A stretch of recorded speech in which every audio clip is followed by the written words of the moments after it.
¿Cuántas, pero cuántas cosas tenemos por hacer? Realmente, después de charlar con Emanuel, creo que nos abre ese gran futuro de la necesidad de Argentina de contar con un servicio ferroviario como el que teníamos, por supuesto, porque todos esos ramales hasta el 90 y algo estaban funcionando. ¿Cuánta necesidad tenemos de llevar esas toneladas? Qué bueno esto de estar pensando en nodos logísticos a futuro. Sí, qué bueno estar pensando que de alguna manera los ferrocarriles, tanto Ferronor como Ferrooriental, están pensando en llegar a la Argentina. ¿Cuántas cosas nos quedan por hacer? 47.000 kilómetros teníamos y hoy los estamos necesitando. Qué bueno saber que se está intentando de alguna manera hacer el tándem para poder llevar hoy llevamos 500 toneladas, pero por ahí podemos llegar 800, 900, 1000 toneladas con el tándem en ese lugar tan difícil, con los dos zigzag, como decía Manuel, que tiene el C14. Qué bueno saber que se está trabajando de alguna manera en la integración, y que no solamente va cargado a Chile, sino viene cargado de Chile. Por ahí a veces esos tiempos muertos son los que encarecen los servicios, y en este caso lleva un producto desde Argentina y vuelve con otro producto desde Chile, desde el puerto de Antofagasta.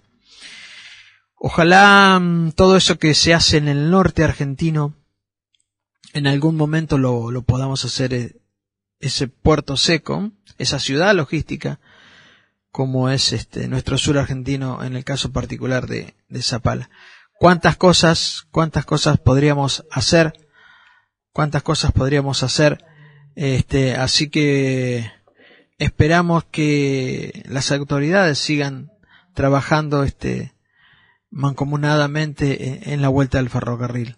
Hablábamos de la necesidad de locomotoras, hablábamos de la necesidad de vagones. Eso es lo importante, volver a pulir rieles por allá por el NOA o el NEA. Y ahora vamos a tener un próximo invitado, Oscar. Sí, también tiene que ver, como todo esto, con el ferrocarril, con sus historias. Tal vez no vayamos tan lejos como a Salta recién, nos vamos a ir un poco más allá, mucho más acá. Vamos a venir casi a Luján. Vamos a hablar con el señor Claudio Tuis. Él es de la Universidad de Luján y está trabajando en el tema de reparar o reconseguir o buscar parte del patrimonio y la historia de la estación José María Jáuregui. Buenas tardes, señor Claudio, Iván Juárez, Jorge Martín, Oscar Urrutia. Gracias por esta posibilidad. Hola, buenas noches. Un gusto estar con ustedes. Y bueno, plantearemos el problema. Primero, si me dejan, ¿puedo dar un minuto, un temita? Todo suyo el aire, señor. Ustedes saben, bueno, no tiempo que saberlo, pero yo tengo un recuerdo bellísimo de Bahía Blanca. Dirán, ¿por qué? Bueno, quizás ustedes puedan conocer o no a Rubén Carolini, el descubridor del Gigantosaurus carolini, que hasta ahora el carnívoro más grande del mundo. Y hace unos años se presentó este paleontólogo aficionado y presentó el parte del esqueleto de este animal en la Universidad de Bahía Blanca. Y me invitaron. Hice un viaje de película porque de Luján tenía que ir a Mar del Plata, de Mar del Plata hasta Bahía Blanca. Y bueno, pude estar en el acto, muy feliz allí. Los bahiablanquenses me trataron muy bien. Estuve allí esa noche y al otro día me volví para mi casa. Y ustedes dirán, ¿cómo puede ser que de Luján haya ido a parar a Bahía Blanca? Resulta que una de las personas que ayudó a Carolini a rescatar los restos de este animal era un exalumno que yo había tenido acá en un profesorado. Y era en recordatorio de las excavaciones que yo lo llevaba, pues yo me dediqué varios años a paleontología de aficionado. Me invitó a ese acto muy, muy espectacular en el que pude estar en la querida ciudad de Bahía Blanca. Quería recordarles eso para que ustedes quizá el dato lo tengan o no, pero para alguien que está a más de 500 kilómetros es una cosa muy interesante y linda en la vida. Sí, realmente, personalmente desconocía todo esto. Sí había escuchado de lo del Paleontosaurio, pero no sabía cómo venía, ni mucho menos el trabajo, ni quiénes habían estado involucrados. Bien. Bueno, vamos a nuestro tema. Qué chico es el mundo, ¿no? Sí, qué chico es el mundo, exactamente. Y ¿saben qué? Otra cosa, desde ese acto me llamó la radio sabían de mi presencia y me llamaron desde el Valle del Chocón, así que tuve una comunicación también vía radio con la radio de esa pequeña localidad que tiene el dique y que es tan rica en fósiles, ¿no es cierto? Bueno, vamos a nuestra cuestión. A lo nuestro nos llamaron, al tema ferroviario. Bueno, yo soy licenciado en historia y me gusta siempre, la historia es presente. Nosotros no nos damos cuenta, pero vivimos en el pasado, con muy pocos atisbos de futuro, que muchas veces tienen que ver con que lo construyamos o no. Les doy una buena noticia. En el Código de Ordenamiento Urbano, que hace poquito tiempo se sancionó en Luján, toda la parte vinculada con la estación se declaró como patrimonio histórico. Por supuesto falta reglamentarlo, pero bueno, eso llevó a un conflicto que es una de las cosas que quería contarles. Pero antes algunos datitos para que conozcan la estación, si es posible. ¿Cómo no? Sí, señor Claudio, adelante, el aire es suyo. Bueno, en primer lugar, siempre que me gusta hablar de esto, empiezo antes, es decir, el hombre siempre intentó llevar productos de un lado al otro, y la historia vinculada con llevar algo en carril o en un medio más fácil, el caballo o el burro, es bastante antiguo. Por supuesto, por ahora, la imagen histórica es ese viaje que se hizo de Stockton a Darlington en 1825, cuando un tren con la máquina a vapor, no la de Watt, porque esa era muy pesada, logró hacer unos kilómetros, y es interesante recordarlo. Iba a 19 kilómetros por hora. Algunos médicos se habían opuesto porque decían que la gente que viajara se iba a morir de un ataque al corazón. Siempre a veces la ciencia suele llevar el temor a la gente. La cuestión es que de ahí en adelante el mundo se vio transformado por este medio de transporte. Supongo que ustedes siempre hablan y todos debemos darnos cuenta del impacto tremendo que generó en todo el planeta y que genera el uso de los transportes. Bien, pensar que este vehículo andaba a 19 kilómetros, yo pude ir antes de la pandemia a mi patria natal, que es Italia, y anduve de Udine a Milán en un tren del Flecha Rosa a 300 kilómetros por hora. Bien, la estación nuestra nace en 1884, 10 años después de la estación de Luján, y recuerdo, quizá ustedes lo sepan bien, este es el primer ferrocarril en Argentina. La pregunta es ¿por qué pasó por esta zona? Es oeste o norte de la provincia, de acuerdo a cómo estoy ubicado en puntos cardinales. Y bueno, acá había una riqueza increíble que se iba a Europa, básicamente a Inglaterra, al Reino Unido, que era la oveja. En el censo que se realiza durante el gobierno de Sarmiento, allá por 1869, nuestra región tenía más de 1,5 millones de ovejas. Y entonces es obvio que las estaciones eran fundamentales para la carga, y así que todas tengan manga y lugar para guardar animales.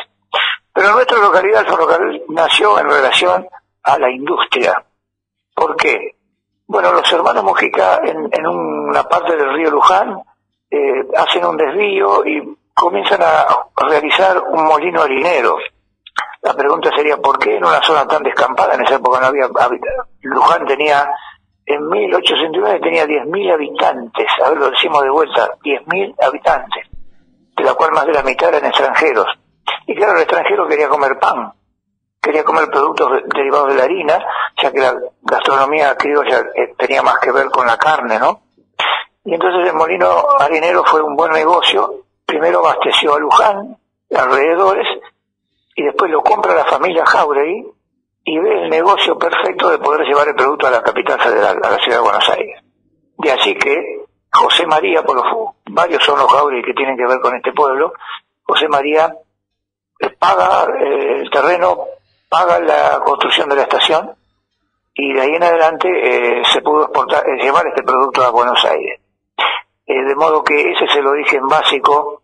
Después los otros hermanos, los otros parientes de la familia Jáuregui lotean al sur de la estación y comienza la primera urbanización nuestra, que es allá por 1912. Esa es la historia básica de nuestra estación, lugar que nos ha permitido, quien les habla, yo estudié en San Isidro, becado, así que venía los sábados y domingos y volvía al colegio, en el Colegio Marín, y me permitió estudiar mi profesorado Mercedes, de modo que el tren permitió en mi vida los logros que en gran parte tengo hoy. Y cuando yo estoy jubilado, pero sigo trabajando en la universidad, soy secretario de extensión de departamentos sociales, muchas veces voy en el tren, aunque ahora tenemos menos servicios y muchas veces fallan. De modo que esa es un poquito la historia de nuestra estación, que hasta hace muy poquito también era importante en su carga, porque en este lugar había varias empresas, algunas de ellas muy importantes, como la Textil Flandria, Polinero Bonaerense, y productos ya sea industriales o agrarios eran llevados a la estación para llevar en los trenes de carga. Esa es la historia de nuestra estación. Ustedes me dicen cuando ponen música o cortan, para por ahí no seguir hablando yo. ¿Alguna pregunta? No, al contrario, realmente creo que lo que nos está explicando, tanto a nosotros como a la audiencia, tiene que ver con eso que usted dice, con la historia, con cómo se forma un pueblo, y creo que no solo es una enseñanza, sino recabar en la historia los fundamentos de un pueblo y de cómo se fue formando y cómo está hoy. Claro, ustedes no tienen por qué saber. Nuestro pueblo tiene una seria discusión con su nombre. ¿Por qué? Bueno, las empresas de los Jáuregui se funden, se venden, y en la década del 30, entre el 20 y el 30, un empresario belga viene a nuestra localidad y funda la empresa Textil Flandria. Y él tiene intenciones dentro de su gestión de fundar un pueblo. Y bueno, él realiza los trámites en Catastro en La Plata, y finalmente le dan el nombre de pueblo a Villa Flandria. Pero bueno, tenemos esta discusión para los jauriguenses y para los villaflandrenses en cuanto al nombre. Obviamente lo que dio vida al lugar fue la estación y las otras empresas que se fueron creando, y todo esto tiene un combo tremendo en la década del 90, cuando se comienza la privatización de las estaciones y la caída de las empresas textiles que eran el motor de nuestra localidad. De modo que ahí se juntó una serie de desastres a la cual algunos pudimos sobrevivir, vinculada con una crisis social, económica, que todos ustedes conocen, y que generó el problema que tenemos ahora, hoy, este día, en este año, en este mes en mi pueblo, dado que esa privatización, recordemos que, con calma, los ingleses, cuando construyen el ferrocarril, siempre no era común dejar solo la estación y algunos metros, sino que solían establecer varias hectáreas alrededor de la estación. En Jáuregui todavía tenemos relictos del corral y de la manga, y tenemos la casa donde estaba la persona que vivía y el galpón. ¿Qué pasó? Con la privatización se privatizaron los rieles y el servicio, no el lugar que estaba alrededor. Eso quedó abandonado. ¿Y qué pasó? Nuestra comunidad fue formando grupos que comenzaron a pedir en forma municipal poder trabajar en ese lugar, es decir, hacer reuniones de comisión en el galpón. Se comenzó a gestar la fiesta del pueblo, que es una fiesta tremenda que se hace en nuestra localidad, y se comenzó a arbolarlo. Los Boy Scouts tenían su actividad, se podía caminar en una especie de circuito que se quedó en el lugar, se realizó una plaza para niños en la parte sur. Entonces, bueno, todo esto hermoso que tenía la comunidad y que estaba muy feliz, hace un mes o dos se armó una trifulca que hoy tiene en vilo y en una discusión hasta vino gendarmería. ¿Por qué? Porque hay toda una serie de reconstrucciones, es decir, hay un nuevo plan que seguramente lo hizo el ministro de Transporte que murió hace poco, para reconstruir las vías de nuestra zona porque están bastante deterioradas. ¿Qué sucedió? Comenzaron a llevar los obradores al lugar y allí la gente se enojó y dijo, obradores aquí, no, esto es nuestro. Así que acá andamos de reunión con los intendentes, con la empresa, la obra en ese aspecto está parada. ¿Qué es lo que se quería hacer en nuestra estación? Algo que estaba hecho, pero como nuestra política errática que tenemos históricamente, es decir, después de privatizar se estatizó, no se tuvo en cuenta, la empresa no preguntó, no dijo nada, qué es lo que estaba, si se estaba usando el predio. Y bueno, hoy estamos en esta discusión para ver si se puede hacer la obra, porque, a ver, ¿qué es lo que se va a hacer que yo decía que antes tenía? Y el desvío, por si se rompe una máquina, un vagón, poder sacarla del circuito para no entorpecer el tránsito. Y aparte supongo que en los planes, yo no los he visto, pero en algún momento van a llegar los trenes que vayan a más de 100 kilómetros, deberían llegar a nuestro territorio, y obviamente con la estructura que tenemos ahora no serviría. Así que acá tenemos un lindo lío con custodia policial diaria y la custodia de los vecinos que no quieren que se haga el obrador en el periodo de la estación. Así que en esta estamos, hoy con este conflicto debido a nuestra histórica improvisación en la planificación territorial.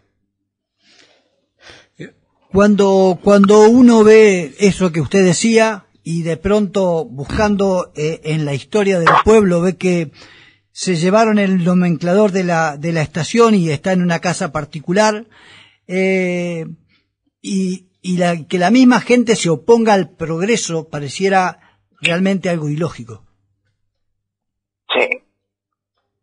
Pero bueno, así están planteadas las cuestiones. Quería, si me dejan, contarle algunos detalles que son muy interesantes, no muy difundidos, que tiene que ver con el origen del ferrocarril. Cuando se construye aquí el ferrocarril en el oeste, vieron que los ingleses siempre trataban de que los ferrocarriles funcionaran por terreno alto por tema de inundaciones. Nosotros vivimos en nuestra zona no es llana, es la pampa ondulada. Cada ondulación significa un arroyo o un río que había, o un arroyo que había y se secó. Pero bueno, entonces ellos más o menos ubicaron a todo el tránsito del ferrocarril entre 29 y 30 metros. El río está más o menos a 24 en nuestra localidad.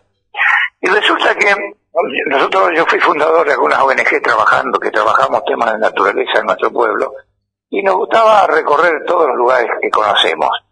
Y miren el detalle que encontramos en un puente sobre el arroyo El Chaña. Nos llamó la atención, vimos algunas cosas que dijimos, pero esto ¿qué es lo que han hecho acá? Los pilares del puente tenían forma de triángulo, es decir, la columna no era plana, sino que tenía una punta, que era obviamente para lograr el desvío y el no impacto, porque estos ríos, ustedes sabrán, el río Luján cuando se enoja y llueve mucho, las inundaciones son tremendas. Entonces era para evitar el impacto, y el arroyo a varios metros estaba asfaltado para que el agua no excavara el terreno. Cuando fuimos a ver el puente que hizo la autopista nueva, era todo al revés. El arroyo no tiene nada abajo y los puentes eran lisos y frontales. Digo, como a veces los ingenieros no se dan cuenta de estos detalles que tienen más de un siglo, ¿no? Sí, lo hacía, buenas tardes, Claudio. Lo hacían en la época de ingleses, ese estilo así, en muchos lugares. Nosotros vivimos en la parte del sur de Neuquén y todos esos lados, porque también las bardas corren mucha agua y todo. Y claro, efectivamente, hace poco, hace más de un año o dos, barrió una parte de esa hecha así, por la cantidad de agua, porque no solamente trae agua, trae piedra, trae de todo. Entonces, ese triángulo se formaba y como un embudo era como para romper y despegar el golpe fuerte del agua para que no impactara tanto en la zona y se esparciera en los campos. Exactamente. Bien. Perdón, Carlos, con respecto Claudio, perdón, con respecto a los vecinos querer enojarse con el advenimiento de la vía nueva, convengamos que por ahí tienen sus razones. cuántas estaciones fueron destruidas, cuántas estaciones fueron tomadas, cuántas estaciones quedaron solamente en el olvido. No, quedaron los cimientos. Sí, porque se han roto todo. Lamentablemente, no sé si somos los argentinos o qué, depredamos todo. Y uno por ver las fotos de Jáuregui y ver cómo está, claro, da un poco de cómo no enojarse. Durante 30 años no hicieron nada, hicimos todo esto, construimos todo esto y ahora venís a que... yo entiendo de que se van a hacer la vía nueva y todo eso.